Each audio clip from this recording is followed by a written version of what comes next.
The Jenkins family had just settled into their usual evening routine when a rustling noise from the backyard caught their attention. At first, they thought it might be a stray dog, until they saw the massive, shaggy figure lumbering across their lawn, an enormous bear, Mrs. Jenkins gasped, clutching her husband's arm. "What on earth?" Mr. Jenkins scowled. "That's not something you see every day." Their first reaction was anger. This wasn't just an inconvenience, it was a danger. Without hesitation, they called the police, expecting a quick resolution. But when the officers arrived, even they were at a loss. Shouting, honking, even banging pots together, nothing fazed the bear. It simply wandered, unhurried, as if the yard had always been its home.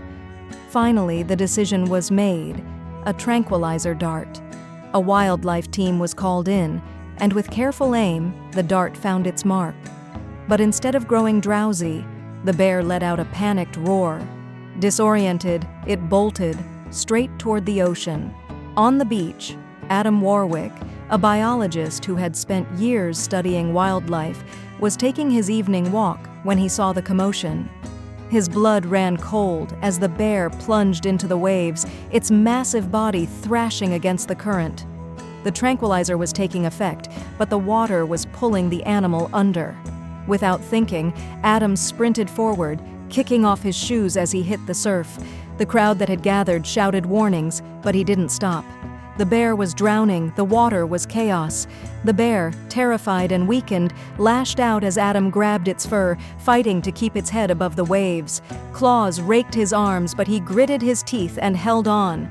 Every muscle burned as he dragged the animal toward shore, the tide fighting him every inch of the way. Finally, rescuers rushed in, helping him pull the bear onto the sand. It lay there, panting, its wild eyes slowly blinking as the drugs took full effect. Adam collapsed beside it, exhausted but relieved.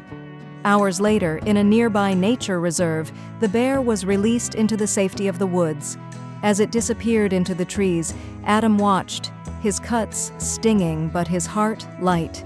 The Jenkinses, the police, the bystanders, they would all remember that day. But for Adam, it was just another life saved. And somewhere in the wilderness, a bear lived on, never knowing the man who had risked everything for it.